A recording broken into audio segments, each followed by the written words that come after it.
Y juntos continuamos con Quiero ser santo, un cristiano en crisis.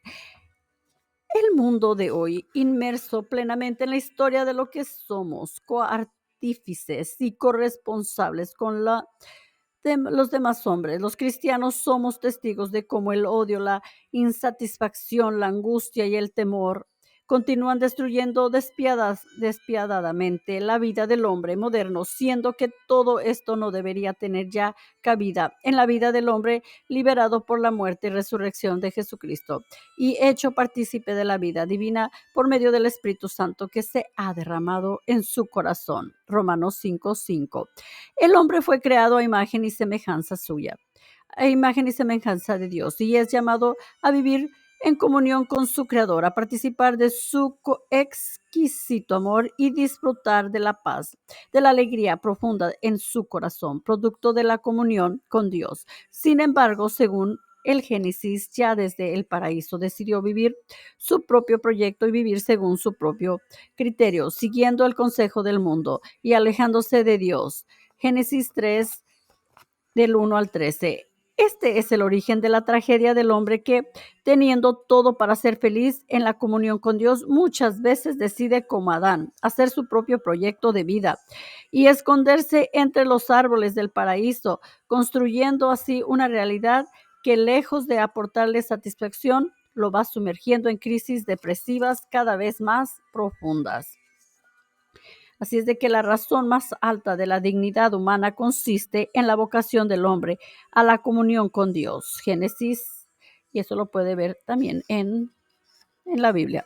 Satanás lo ha engañado, persuadiéndolo de ser el mismo Dios y de poner y de poder conocer como Dios el bien y el mal, gobernando el mundo a su arbitrio sin tener que contar con la voluntad divina. Bueno, y también podemos ver y es que no podemos olvidar o fingir que no nos damos cuenta que el hombre solamente encuentra en Dios el único fundamento adecuado para la corrección de su dignidad, por lo que cuando elimina este fundamento para dar paso al secularismo, este no podrá conducirlo sino a las fórmulas modernas de barbarie, como diría J.M. Velasco.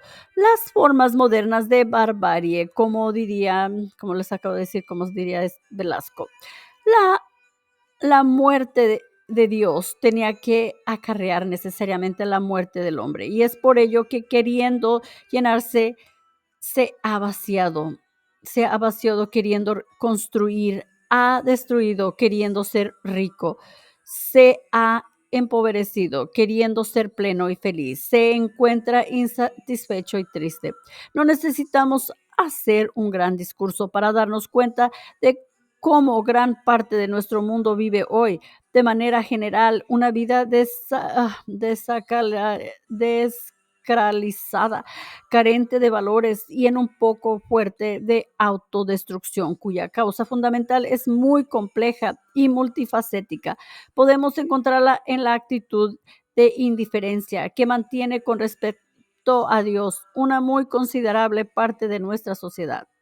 Eso lo puedes ver en Romanos 1:18 al 28 y en Génesis 13, del 19 al 21. Podemos decir que el hombre de nuestros días es una presa relativamente fácil que se deja atrapar por la vida moderna, por el consumismo y el ateísmo práctico, elementos que han venido destruyendo las raíces morales y culturales de nuestra sociedad. Un tipo de ateísmo. Y J.M. Velasco dice que la espiritualidad cristiana en tiempos de increencia, revista de espiritualidad, puedes encontrarlo eso allí. Sobre eso vamos a seguir comentando. Y como esto es un tipo de ateísmo, que si bien no niega la existencia de Dios, sí vive al margen de la doctrina y de la moral, ya no digamos cristiana, sino incluso de cualquier religión que pudiera considerarse seria, solo para darnos una idea de la magnitud del problema. Klevenot, en su libro el estado de las religiones en el mundo. Nos muestra cómo el número de adeptos a las religiones más importantes del mundo se ha multiplicado por 4 desde 1900, mientras que el número de agnósticos y ateos se ha multiplicado por 400 en el mismo periodo. En esta realidad de desconcierto y oscuridad en que viven grandes sectores de la humanidad, esta se nos presenta como nos lo hace ver el padre Secundín, como una multitud solitaria de viajeros sin equipaje, sin metas ni raíz, una humanidad que se ha desconectado de su vida, los elementos vitales que pueden garantizar sus proyectos y metas, dándoles significado y razón para el futuro. Esto ha traído como consecuencia lógica un regreso al nihilismo, al estado de catástrofe y de horror imaginario, o quizás podríamos decir de la cultura de lo hemífero, de la superficialidad, del presente, del egoísmo, del instinto y de la casualidad, de la búsqueda de pobres ocultos o de la espera milanerista y de las religiones que ven en todo el fin del mundo. Podríamos decir en pocas palabras que cuando el pobre rechaza a Dios, o al menos lo margina en su vida, comienza para él un proceso de autodestrucción que lo sumerge en las cavernas del egoísmo opresor, del odio, del rencor, de la angustia, y que a la larga la priva, en la mayoría de los casos, de darle un auténtico y pleno sentido a su vida. ¿Y los cristianos? ¿Qué está pasando con los cristianos? ¿Te estás preguntando eso? Bueno, este estado de desconcierto de nuestro mundo no es ajeno a los cristianos del siglo XX y ya estamos en el siglo XXI. Los cuales en muchos casos han perdido de vista el sentido de su bautismo, de su ser injertados en Cristo. Romanos 11:24, llegando en algunas ocasiones lamentablemente a un verdadero divorcio entre la fe y la vida. Por ello no es raro encontrarnos con algunos hermanos para los cuales el bautismo naciendo a la vida nueva en el Espíritu, Romanos 6:4, ha llegado a ser solo un rito, sino un compromiso de vida. Se les ha olvidado que no basta decir Señor, Señor para entrar en el reino de los cielos, sino hacer la voluntad del Padre que está en los cielos. Mateo 7:21. Y de hecho, dada la falta de una adecuada evangelización y catequesis en muchos sectores de nuestras comunidades, la mayoría nunca lo han sabido.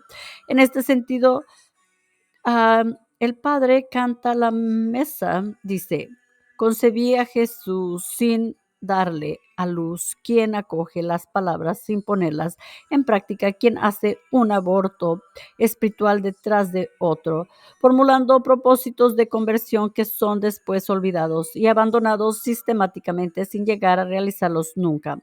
Es finalmente quien tiene fe pero no tiene obras. Santiago 1, 23 al 24.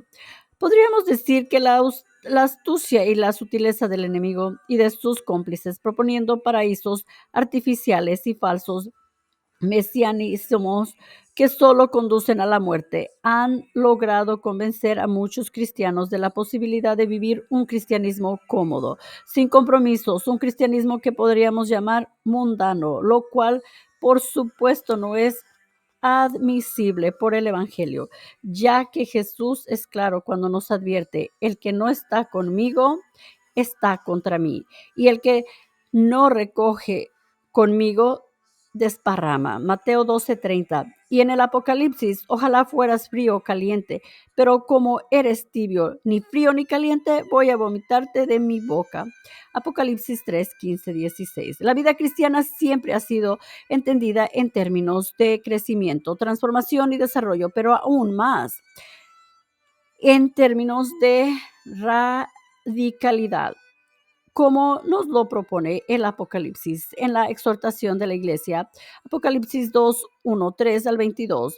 En cambio, La seguridad personal, estancamiento y la desconfianza en Dios nos recuerdan al hombre que, queriendo salvar su vida, la ha perdido. Lucas 9, 24 al 25. El crecimiento en Cristo no permite detenerse, porque detenerse en la vida del Espíritu siempre será retroceder.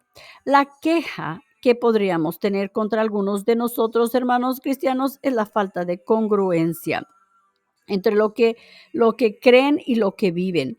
Esto no es lo que enseñó Jesucristo. Fe viva son una sola cosa, palabras y acciones. Van unidas sobre esto, ya advertencia al el apóstol Santiago. En el capítulo 2, 14, 26. Y es que Jesús no les daba a sus discípulos grandes lecciones sobre el amor como lo hacían los filósofos de su tiempo, sino que se concretaba a amar. No solo les hablaba sobre el perdón, sino que en Mateo 18, 21 al 35 dice, sino que con su vida les enseñaba lo que esto realmente significaba. Lucas 23, 34. De manera que sus actos estaban siempre unidos a sus palabras. Por eso, y con una gran razón, decía con Cipriano, refiriéndose precisamente a esta congruencia de vida. Nosotros no somos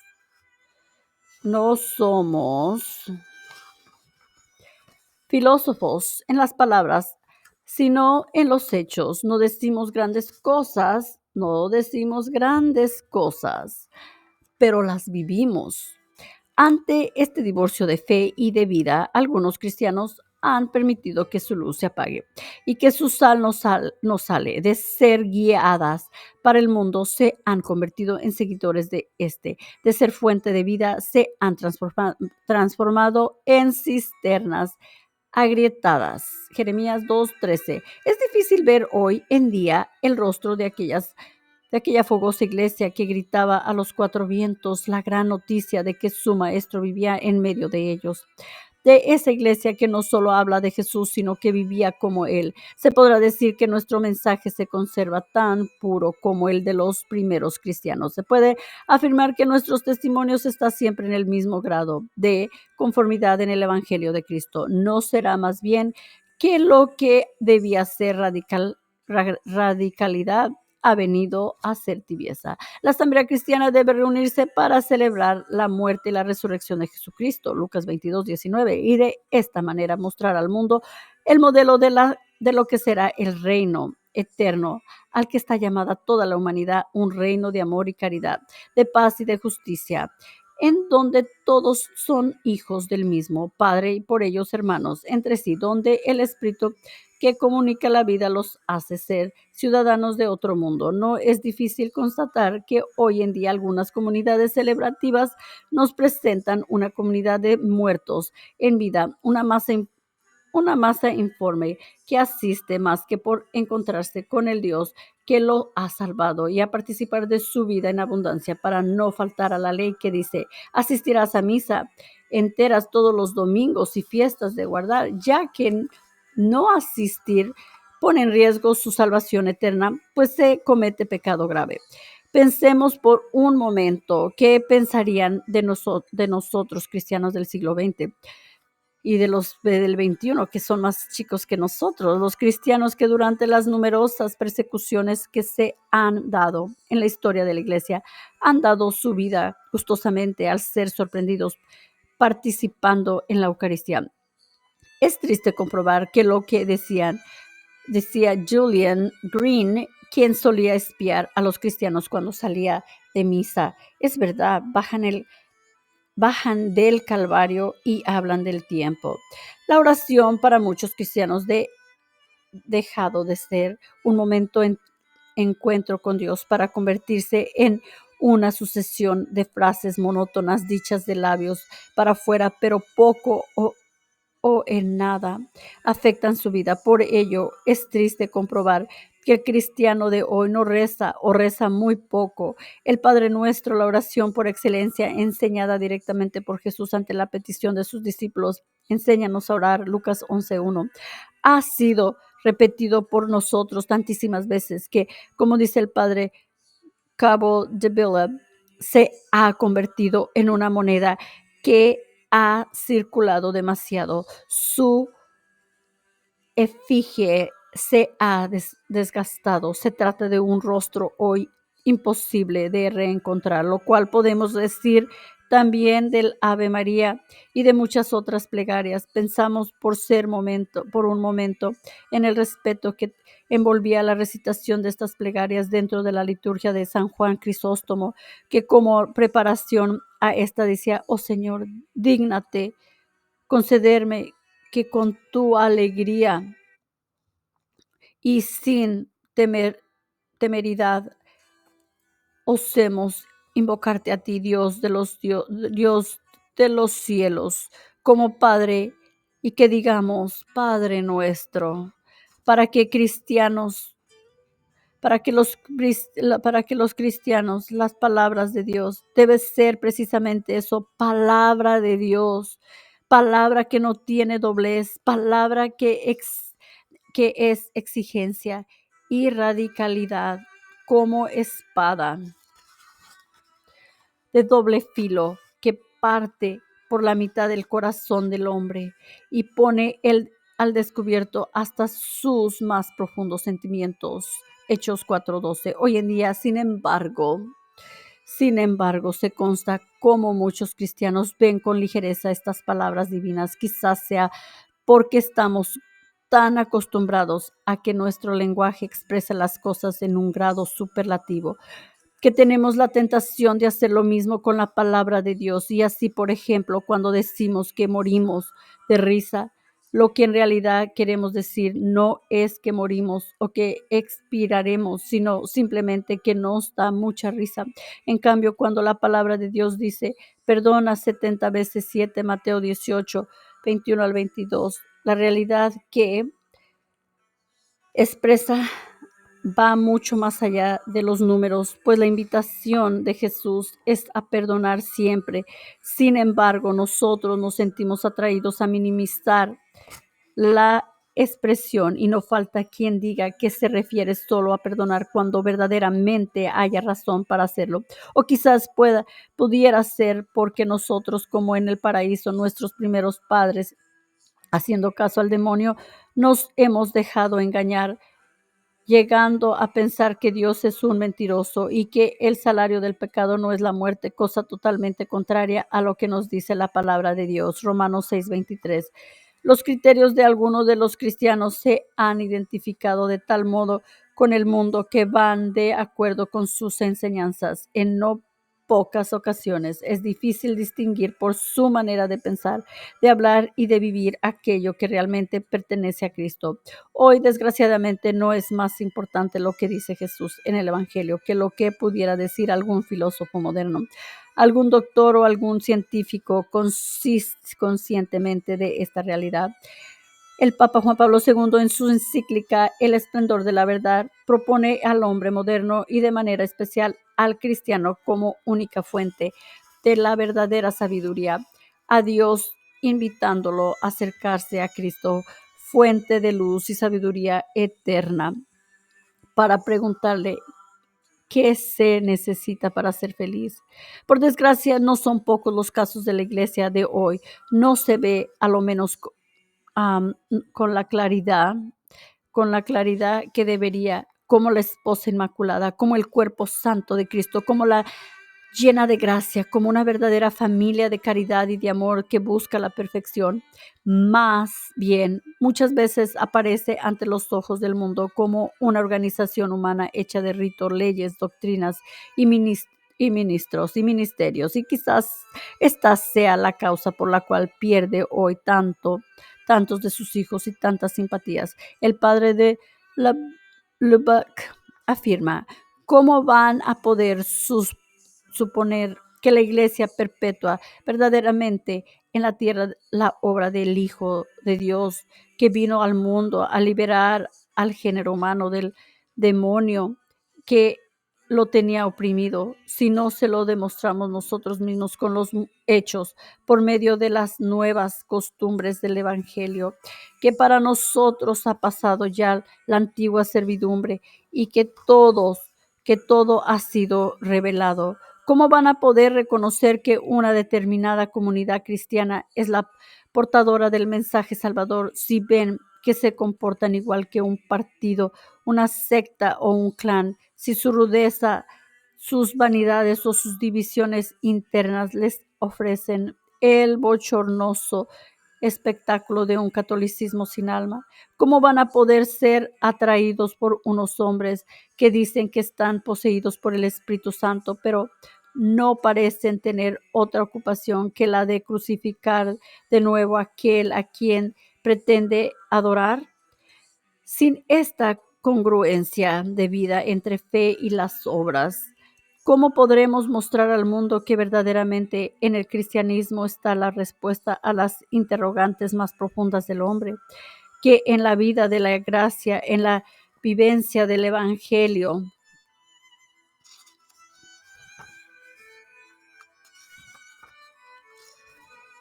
en la vivencia del evangelio es como de doble filo para por la mitad del corazón del Padre y poner en descubierto hasta sus más profundos sentimientos.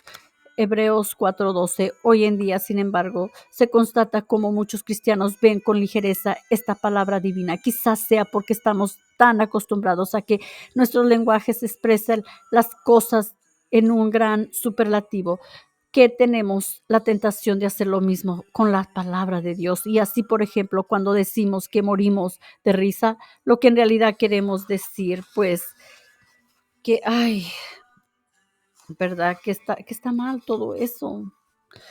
Y, y como les repito nuevamente, se encuentra verdaderamente la alegría y la paz si el mensaje del cristiano pierde fuerza. No es porque el Señor haya abandonado a su iglesia, sino más bien porque muchos cristianos han abandonado al Señor y su vida no da testimonio de su presencia. Repito nuevamente, es triste que muchísimos cristianos hagan las cosas más por temor que por amor, que no busquen ser santos, sino que se conformen simplemente con ser bautizados, cuando estas dos palabras son sonónimas, tal como las deja ver San Pablo en la introducción de sus cartas, en las cuales al dirigirse a los bautizados, es decir, a los cristianos, lo hace siempre con a los santos que están en esto, y lo pueden ver en Efesios y también en la segunda de Corintios. Esto nos deja ver que la santidad nunca ha sido una prerrogativa de cuántos, sino el patrimonio común de los bautizados. ¿Eres bautizado? Pues mira, eres llamado a ser santo. Hoy en día, sin embargo, parece más bien que sean pocos en la iglesia los que están convencidos verdaderamente de estar llamados y obligados a crecer con un empeño firme y constante hasta alcanzar la santidad. El padre Sullivan, siguiendo la doctrina,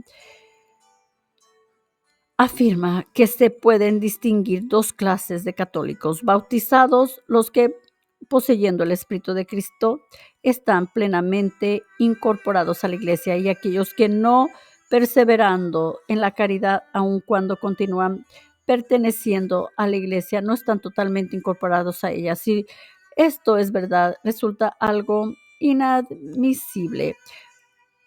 ¿Puede acaso una rama de vid estar y no estar unida al tronco del mismo tiempo? Es que una rama por la que no circula la savia del Espíritu, que es la caridad, ¿puede estar viva? ¿O es que acaso Cristo está dividido? Dividido. ¿Es que su palabra fue primero en un sí y luego un no? Ya en tiempos de San Agustín, los domanistas pensaban que la santidad de la iglesia requería que no se tolerara dentro de esta a los pecadores, los cuales habrían de ser expulsados. Y si bien esta doctrina fue condenada, ya que la iglesia, siguiendo las enseñanzas de su maestro, es consciente de que siempre habrá justos y pecadores. Mateos 13:24-30. Tampoco podemos negar que la iglesia y cada uno de los miembros que la componen deben ser santa. ya que esta es la vocación a la que estamos llamados todos los hombres. Romanos 1 al 7. Por lo cual, lo menos que se podría esperar es un sincero esfuerzo por superar las debilidades y apartarse del pecado. Todo esto que hemos dicho nos podría sonar ridículo, falso, exagerado e incluso sin sentido. De hecho, no faltará quien busque negarlo, justificarlo. Sin embargo, no podemos negar que a pesar de las luces que siempre han existido y existirán en nuestra iglesia, como veremos más adelante, muchos cristianos han perdido el deseo de la santidad, de radicalidad evangélica, y si alguien quiere negarlo, podríamos responder, son dos pruebas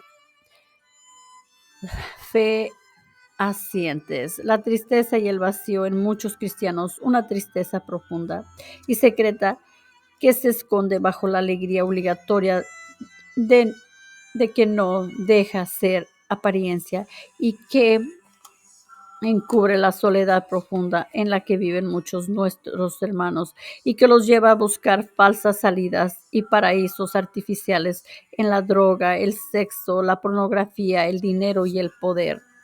Y pues eso va a engendrar más tristeza, porque las drogas, el sexo, la pornografía y el dinero y el poder no te dan la felicidad.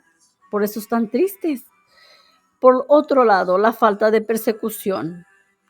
Jesús les dijo a sus discípulos que serían perseguidos. Lucas 21 al 12.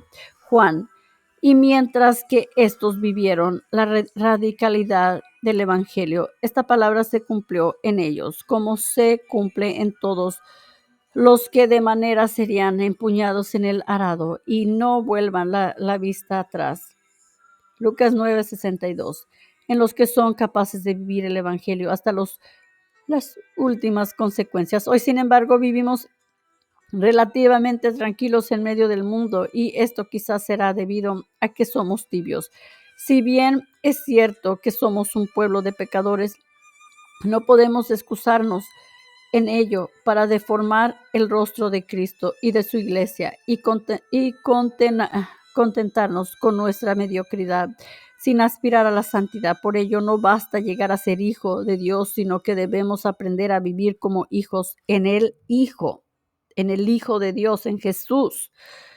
No, y no basta ser bautizados. Se debe ser santo. No basta decir, pertenezco a la iglesia de Cristo. Se debe construir el reino. No basta decir, soy bueno. Se debe ser santo. Y en el próximo video les voy a hablar de sean santos. ¿Cómo vamos a ser santos? Que Dios los bendiga a ustedes y a todos los que ustedes aman. Y recuerden, oren por mí y por mi familia, que lo necesitamos. Y si aún no te has suscrito a tu canal, por favor suscríbete y comparte. E invita a más personas, porque en realidad todos pasamos por esa crisis de ser cristianos y no hay que dejar que el enemigo nos gane, porque Dios quiere que seamos felices.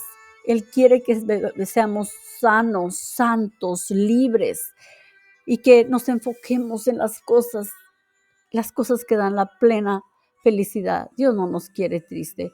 Recuerda, un joven sacerdote mío de España, de Sevilla, España, dijo, mira, un verdadero cristiano no debe de estar triste. Y si tú estás triste, ¿sabes por qué es?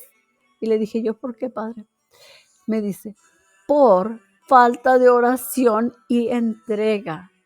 Si tú estás con tu mente en Dios, vas a ver con los ojos de Jesús, vas a ver la belleza, vas a poder escuchar como escucha Jesús, y te vas a enfocar en todo lo bonito, lo puro, lo lindo, que nunca vas a estar triste. Y si has vivido triste, es porque no has abierto tu alma, tu mente y tu corazón a la santidad, que es lo único que te da la felicidad en este mundo y en la vida eterna. Bueno, en el próximo video te voy a decir que seas santo. ¿Cómo vamos a aprender mucho vamos a aprender en este siguiente video de la santidad. Bueno, muchísimas gracias. Que Dios te bendiga y recuerda, ora por mí y te espero.